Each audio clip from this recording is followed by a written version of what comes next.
ஓம் நமச்சிவாய வாழ்க. நாதந்தாள் வாழ்க. இமைப்பொழுதும் என் நெஞ்சில் நீங்காதான் தாழ் வாழ்க. வாழ்க வளமுடன். அனைவருக்கும் இனிய வணக்கங்கள்.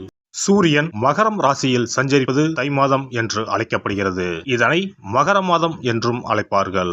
மகர ராசிக்குள் சூரியன் நுழைவதே மகர மாதம் ஆகும். பொதுவாக எந்த ஒரு நல்ல செயலையும் தை மாதத்தில் ஆரம்பிப்பதுதான் வழக்கம். இம்மாதத்தில் தான் சூரியன் தன்னுடைய வடதிசை பயணத்தை தொடங்குகிறார். உத்தராயண காலம் ஆரம்பமாகிறது. அதாவது தேவர்களின் உலகிற்கு தட்சிணாயனம் எனப்படும் 6 மாத இரவு காலம் முடிந்து உத்தராயணம் என்னும் 6 மாத பகல் காலம் ஆரம்பமாகும் என்பதே தை மாதத்தின் பெருமையாகும். தை பிறந்தால் வழி பிறக்கும் என்பார்கள். உத்திராடம் சிறந்த நட்சத்திரம். உத்திராடத்தில் பிள்ளையும் ஊர் எல்லையில் கொள்ளையும் என்பது பழமொழி. அதாவது உத்திராடத்தில் பிள்ளை பிறந்தால் உடனடியாக அவர்களுக்கு அருகிலேயே நிலம், வீடு அல்லது விளைநிலம் வாங்கும் யோகம் உண்டாகும். எனவே உத்திராடத்தின் ராசியான மகரத்தில் சூரியன் நுழைவது வெகு சிறப்பான ஒன்றாகும். தை மாதத்தில் பல்வேறு விரத நாட்கள் வருகின்றன.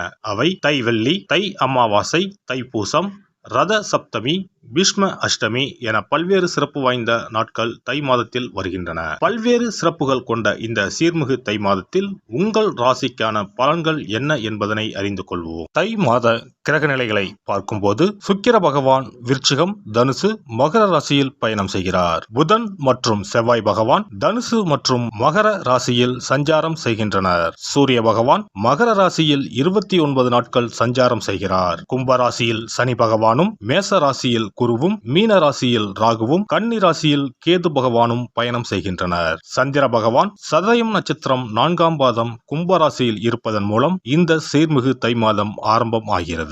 இந்த கிரக அமைப்பால் உங்கள் வாழ்வில் இப்படியும் நடக்குமா என வாயை பிளக்கும் அளவுக்கு நன்மைகள் நடைபெற உள்ளன. உங்களின் வளர்ச்சியை கண்டு நீங்கள் கடவுளாக பார்க்கும் உறவு ஒன்று உங்களுக்கு எதிரியாக வர வாய்ப்புண்டு. அது யாராக இருந்தாலும் எவராக இருந்தாலும் உங்களிடம் இருந்து சற்று தள்ளி இருப்பதே உத்தமம். கடகராசி அன்பர்களே, இந்த மாதத்தில் ராசிக்கு செவ்வாயின் பலம் அற்புதமாக உள்ளது. அதைவிட கேது கிரகத்தின் வலிமை நிறையவே கிடைக்கப் போகிறது. ராகு பகவான் ராசிக்கு அருமையான ஸ்தானத்தில் அமர்ந்துள்ளார். இதனால் கடுமையான பிரச்சனை சிக்கல்களில் இருந்து நல்ல விதமாக மீளப் போகிறீர்கள். ராசிக்கு தொல்லை கொடுத்து கொண்டிருந்த அனைத்து வித கிரக சஞ்சார நெருக்கடிகளும் கடந்த மாதமே மாறிவிட்டன. மாதம் தொடங்கி 14 தினங்கள் கடந்த பிறகு குரு பகவான் மூலம் புதிய திருப்புமுனை, பொருளாதார அந்தஸ்து உயர்வு உண்டாகும். பண பிரச்சனைகளில், குடும்ப ரீதியான நிம்மதி குறைவுகளில் இருந்து விடுபடுவீர்கள். ஆரோக்கியம் சிறப்பாக இருக்கும். விரயங்கள், நஷ்டம், இழப்பு ஏற்படாது. குடும்பத்திற்கென ஆசைப்படுகிற விஷயங்கள் இருமடங்காக பூர்த்தியாகும். வீண் எதிர்ப்பு, சச்சரவு, கடன், வம்பு தும்பு வாட்டாது. வருமான பற்றாக்குறை ஏற்படாது. பெரிய லாபம் கருதி பெரிய தொகையை கொடுத்து அவஸ்தைப்படுவதற்கு தீர்வு ஏற்படும். பங்கு பங்காளி, பூர்வீக சொத்து ரீதியான கோளாறுகள் தீரப்போகிறது. எதிரி எதிர்ப்பு விஷயங்களில் இருந்து வெளி வருவீர்கள்.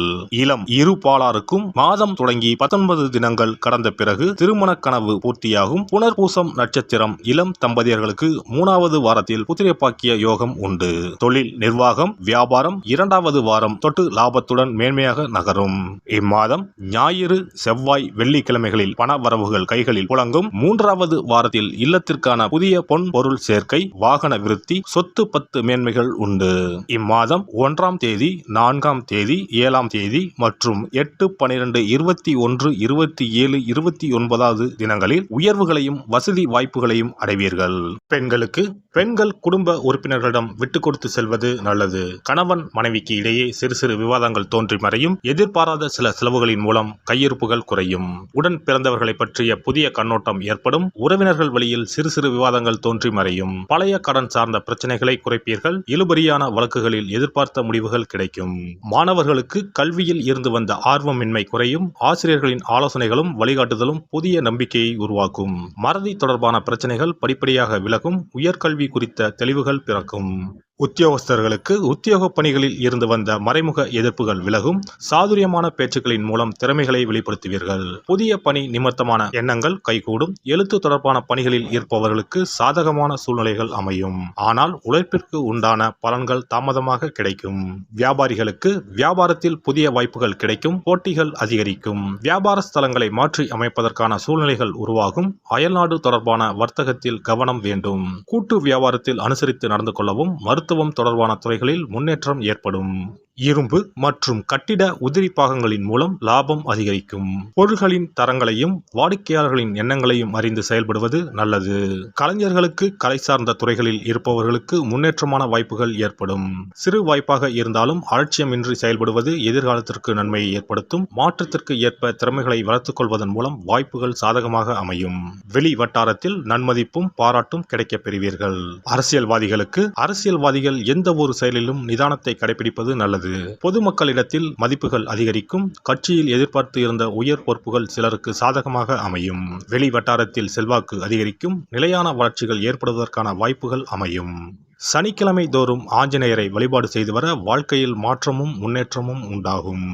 இனி தை மாதத்தில் கடைபிடிக்க வேண்டிய முக்கியமான விரதங்கள் என்னென்ன என்பதனை காண்போம். தை மாதத்தில் தைப்பூசம், தை அமாவாசை, ரத சப்தமி போன்ற விழாக்களையும், பைரவ வழிபாடு, வீரபத்திரர் வழிபாடு, தை வெள்ளி வழிபாடு போன்ற வழிபாட்டு முறைகளையும் இம்மாதத்தில் பின்பற்றுகின்றனர். தை கிருத்திகை முருகப்பெருமானுக்கு மிகவும் சிறப்பு வாய்ந்த நாளாகும். கார்த்திகை பெண்களை சிறப்பிக்கும் வண்ணம் கிருத்திகை திருவிழா கொண்டாடப்படுகிறது.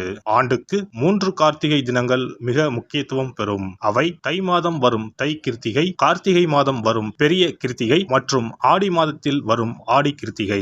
தை மாதத்தில் வரும் கிருத்திகையில் விரதம் இருந்து முருகப்பெருமானை வணங்கி வழிபாடு செய்தால் நிச்சயம் திருமண தடை நீங்கும், புத்திர பாக்கியம் கிடைக்கும் என்பது ஐதீகம். தை மாதத்தில் வரும் பௌர்ணமியோடு கூடிய பூச நட்சத்திரத்தில் தைப்பூசம் கொண்டாடப்படுகிறது. இந்நாளில் சிவபெருமான் மற்றும் முருக கடவுளுக்கு வழிபாடு நடத்தப்படுகிறது.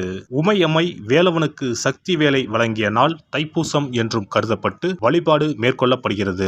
இந்த தைப்பூச திருவிழா உலகெங்கும் உள்ள தமிழர்களால் சிறப்பாக கொண்டாடப்படுகிறது. தை அமாவாசை. தை அமாவாசை அன்று மக்கள் தங்கள் முன்னோர்களுக்கு தர்ப்பணம் எனப்படும் வழிபாட்டினை மேற்கொள்கின்றனர். ஆறு, குளம், கடல் போன்ற நீர்நிலைகளில் இவ்வழிபாடு மேற்கொள்ளப்படுகிறது. தை மாத அமாவாசையும் ஆடி மாத அமாவாசையும் மகாலய அமாவாசையும் முன்னோர்களுக்கான வழிபாட்டிற்கு உகந்தவை என கருதப்படுகின்றன. இவ்வழிபாட்டின் மூலம் தாங்கள் செய்த பாவங்கள் நீங்குவதாகவும், குழந்தை பேறு, குடும்பத்தில் ஒற்றுமை, சுபிட்சம், மகிழ்ச்சி ஆகியவை கிடைப்பதாகவும் கருதப்படுகிறது. ரத சப்தமி. ரத சப்தமி என்பது தை மாதத்தின் வளர்பிறையில் வரும் சப்தமி திதி அன்று கொண்டாடப்படுகிறது. இந்நாளில்தான் சூரியன் தனது வட அரைக்கோள பயணத்தை தொடங்குகிறார். இந்நாளில் விரதம் மேற்கொள்வதால் ஆரோக்கியம், நோய் இல்லாமை, செல்வம், புத்திர பேறு, நீண்ட ஆயுள், பகைவர்களை வெல்லும் சக்தி, வெற்றி, நிலம், தானியம், புண்ணியம் ஆகியவை கிடைக்கும்.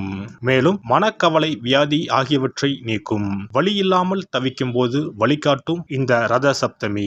பைரவ வழிபாடு. தை மாதத்தில் வரும் முதல் செவ்வாய்க்கிழமையில் இவ்விரதம் கடைபிடிக்கப்படுகிறது. தாமரை பூ மாலை, வில்வ மாலை, தும்பை பூ மாலை, சந்தன மாலை ஆகியவை பைரவருக்கு உகந்ததாக கூறப்படுகிறது.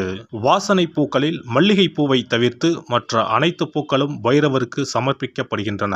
சனித்தோஷம் முழுமையாக அகல கால பைரவருக்கு விரதம் இருப்பது விசேஷம். வீரபத்திர வழிபாடு. வீரபத்திர வழிபாடு என்பது செவ்வாய் தோறும் ஓராண்டு காலம் கடைபிடிக்கப்படுகிறது. ஓராண்டு வழிபட முடியாதவர்கள் தை மாத செவ்வாய்க்கிழமையில் மட்டுமாவது இந்த வழிபாட்டினை கடைபிடிக்கலாம். இவ்வழிபாட்டை மேற்கொள்வதால் நீங்காத தடையும் நீங்கும், தீராத பகையும் தீரும், நவ கிரக பாதிப்புகளில் இருந்து நம்மை காக்கும். தை வெள்ளி வழிபாடு. உத்தராயண காலத்தின் ஆரம்ப மாதமான தையில் வரும் வெள்ளிக்கிழமையில் அம்மன் வழிபாடு மேற்கொள்ளப்படுகிறது. அன்றைய தினங்களில் அபிராமி அந்தாதி, சௌந்தரிய லகரி உள்ளிட்ட அம்மன் குறித்த பாடல்களை பாடி வழிபாடு மேற்கொள்ளப்படுகிறது.